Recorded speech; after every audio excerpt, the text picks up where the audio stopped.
কেনাকাটার পর কেন মোবাইল নাম্বার চান দোকানদাররা? নম্বর চাওয়া কি আদৌ বাধ্যতামূলক? দোকানদারদের নম্বর দিতে না চাইলে কি করবেন? আইন কি বলছে? আবারও এই ভুল করার আগে জেনে নিন। আজকাল প্রায় সব শপিং মল বা অনলাইনে কেনাকাটার সময় মোবাইল নাম্বার চাওয়া হয়। কিছু ক্ষেত্রে বিল বানানোর আগে নাম্বার নেওয়া হয় রেজিস্ট্রেশনের জন্য। এটি একটি সাধারণ প্রক্রিয়া মনে হলেও মনের মধ্যে খুঁতখুঁত কিন্তু থেকেই যায়। নাম্বার নিয়ে খারাপ কোনো কারসাজি হবে না তো?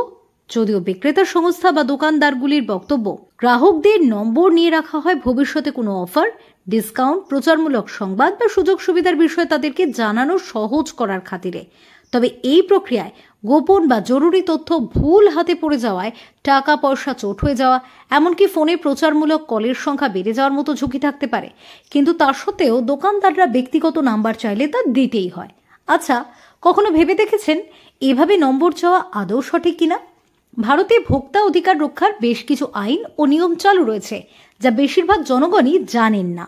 2023 সালের মে মাসে ভারতের ভোক্তা বিষয়ক মন্ত্রণালয় নতুন গুরুত্বপূর্ণ নির্দেশিকা জারি করে, যেখানে স্পষ্টভাবে উল্লেখ করা আছে যে বিক্রেতা সংস্থা বা দোকানদাররা গ্রাহকদের নম্বর শেয়ার করার জন্য চাপ দিতে পারেন না। অর্থাৎ বিক্রেতা নম্বর চাইলে যদি কেউ না চান, নিজের ব্যক্তিগত নাম্বার তাদেরকে দিতে বাধ্য নন।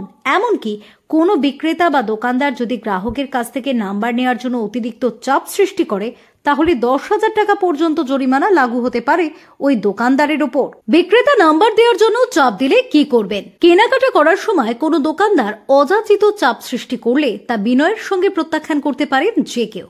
না, ওই মুহূর্তে ঘাবড়ে গিয়ে উত্তেজিত হওয়ার দরকার নেই, বরং শান্ত স্বাভাবিকভাবে ফোন নাম্বার ছাড়াই বিল বানানোর জন্য আবেদন করা যেতে পারে। কিন্তু এরপরও দোকানদার চাপ সৃষ্টি করলে উপভোক্তা অভিযোগ নাম্বার 1915 অথবা 8800001915 এই নাম্বারে ফোন করে অভিযোগ নথিভুক্ত করাতে পারেন।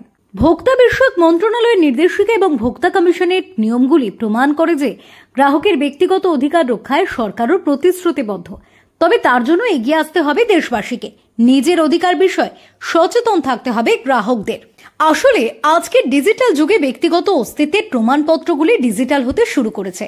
তাই একটা ব্যক্তিগত নাম্বার আধার, প্যান, এমনকি ব্যাংক ডিটেলসের সাথেও জড়িত। সুতরাং ফোন নাম্বার ভুল হাতে পড়ে যাওয়া মানে গোপনীয় জরুরি তথ্য ফাঁস ও অস্তিত্ব সংকট হতে পারে। তাই যে কোনো জায়গায় জরুরি ডেটা শেয়ার করার আগে সতর্ক হওয়া জরুরি। যদি কোনো ক্ষেত্রে মনে হয় নাম্বার দেওয়া জরুরি নয় বা দিতে চাইছে না, তবে তৎক্ষণাৎ প্রত্যাখ্যান করতেই পারেন, কারণ ফোন নাম্বার একান্তই ব্যক্তিগত। তাই সেটি কেউ শেয়ার করবেন কিনা তা সম্পূর্ণ নিজস্ব বিবেচিত সিদ্ধান্ত হওয়া উচিত। তাই কোথায় ফোন নাম্বার দেবেন আর কোথায় দেবেন না, সেই সিদ্ধান্ত আপনার ব্যক্তিগত। Bureau report, talk to time.